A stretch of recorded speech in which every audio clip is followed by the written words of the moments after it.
বললাম না, চা খেতে খেতে বাংলাদেশ দখল করে নিতে পারে ভারত। চা খাওয়ার बांग्लादेश को कब्जा करके दिखाएंगे। बिल्कुल 24 घंटे के लिए मोहलत दे दे। बांग्लादेश में अगर कब्जा न कर दे उत्तर प्रदेश। দাদা বাবুরা এত সহজে এত বড় একটা সিদ্ধান্ত নিয়ে নিলেন। কেউ বলতেছেন 24 ঘন্টার মধ্যে বাংলাদেশ দখল করে নিবে, আবার কেউ বলতেছে চা খেতে খেতে নাকি বাংলাদেশ দখল করে নিবে, আবার আমাদের মিঠুনদা বলতেছে মাত্র একদিনের মধ্যে নাকি বাংলাদেশ দখল করে নিবে। আফসোস, যারা সাধারণত এতটুকু সিদ্ধান্ত নিতে পারে না যে গরুর মূত্র খাওয়া ভালো নাকি গরুর দুগ্ধ খাওয়া ভালো, গরুর গোস্ত খাওয়া ভালো নাকি গরুর গোবর খাওয়া ভালো, সাধারণত এই সিদ্ধান্ত যারা নিতে পারে না তারা এত বড় সিদ্ধান্ত নিয়ে নিলেন। শুরুটা হয় গরুর গোমূত্র খেয়ে, তাদের মস্তিষ্ক থেকে এই জাতীয় আলটিমেটাম আসবে, এটাই স্বাভাবিক। তবে আপনাদেরকে হুঁশিয়ার করে দিচ্ছি, এই জাতীয় গোবর খাওয়া মস্তিষ্ক থেকে এই জাতীয় আলটিমেটাম আসলে বাঙালি বিন্দু পরিমাণ কোনো তোয়াক্কা করে না। তবে সিরিয়াসলি আরেকটা কথা বলছি, ঠিক আমাদের এই মুহূর্তে আমাদের উচিত পাকিস্তানের সাথে একটা সুসম্পর্ক তৈরি করা, একটা শক্তিশালী সম্পর্ক তৈরি করা। কেননা পাকিস্তান এখনো পর্যন্ত এই দেশকে তাদেরই একটা অংশ মনে করে, তাদের একটা স্বজাতি ভাই মনে করে। একটা মুসলিম দেশ আর একটা মুসলিম দেশকে তাদের স্বজাতি ভাই মনে করবে এবং তাদেরই অংশ মনে করবে, এটাই স্বাভাবিক। আমি একটা জিনিস আজও পর্যন্ত বুঝি না, 1971 সাল থেকে শুরু করে 2025 এখন 26 সাল চলতেছে, প্রায় সুদীর্ঘ 55 বছর ধরে কেন আমরা এখনো পর্যন্ত পাকিস্তানের প্রতি তীব্র ঘৃণা পোষণ করে রেখেছি? কাদের ইন্ধনে, কাদের উস্কানিতে? এটা আমরা একটা বারও নিজের বিবেক দিয়ে চিন্তা করে দেখি না। কেননা 1971 সালে যে সকল পাক খানাদাররা আমার মা ভাই বোনদের উপর যে অন্যায় অত্যাচার নির্যাতন নিষ্ঠুরতা চালিয়েছিল, আমার ভাইদেরকে গণহত্যা করেছিল, ওই সকল পাক খানাদাররা তো এখন বেঁচে নেই। তারা তো অনেক আগেই প্রায় অধিকাংশই মৃত্যুবরণ করেছে। সুতরাং এই নিউ জেনারেশনদের প্রতি কেন আমাদের এত ক্ষোভ থাকবে, কেন আমাদের এত ঘৃণা থাকবে? এই নিউ শাসকবর্গের প্রতি কেন আমাদের এত বিদ্বেষ থাকবে? কেন এখনো পর্যন্ত আমরা সেটা পোষণ করে রাখবো? যারা যেই পাপ করেছে অবশ্যই তারা সেই পাপের শাস্তি আল্লাহর কাছে পাবে, এবং আমরা সেটা মনে প্রাণে দোয়া করি ওই সকল পাখানাদারদের প্রতি আল্লাহ যেন তাদের চরম শাস্তি দেয়। কেননা তারা যে ঘৃণ্য অপকর্মগুলো করেছিল এটার অবশ্যই যথার্থ শাস্তি হওয়া উচিত, এবং সেই শাস্তি আমরা মন রবের কাছে দিয়ে রাখলাম। তো সর্বোপরি আমি এটাই বলবো যে এই নিউ জেনারেশন এবং এই নতুন শাসকবর্গ তাদের প্রতি আমাদের কোনো প্রকার ঘৃণা বিদ্বেষ এগুলো পোষণ করে রাখা ঠিক না।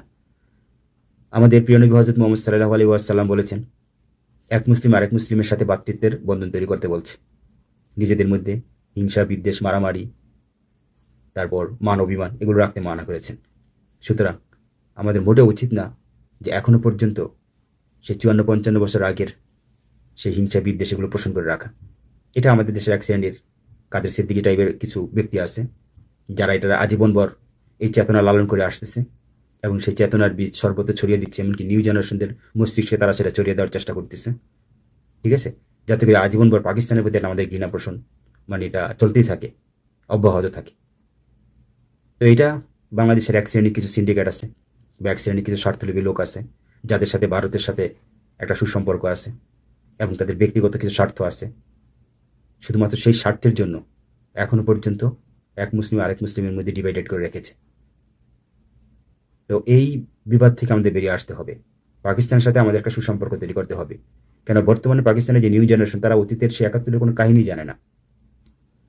যখন তাদেরকে আমি কাহিনীগুলো বলি তখন তারা অত্যন্ত লজ্জিত হয়।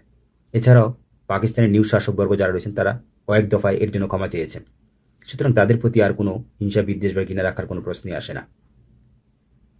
এই হচ্ছে চরম সত্য কথা। তাই আমাদের উচিত এই মুহূর্তে পাকিস্তানের সাথে আমাদের সুসম্পর্ক তৈরি করা।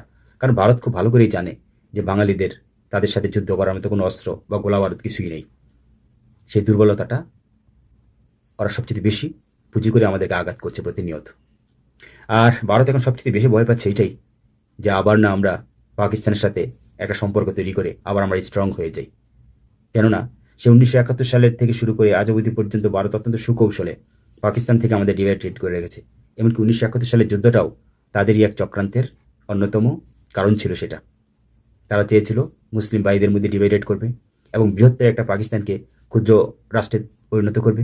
কোনো একটা সময় যেহেতু বাংলাদেশটা তাদেরই পার্শ্ববর্তী দেশ, সুতরাং এই ক্ষুদ্র এই রাষ্ট্রটাকে কোনো একটা সময় তাদের অঙ্গরাজ্য করে সেটাকে গিলে ফেলবে।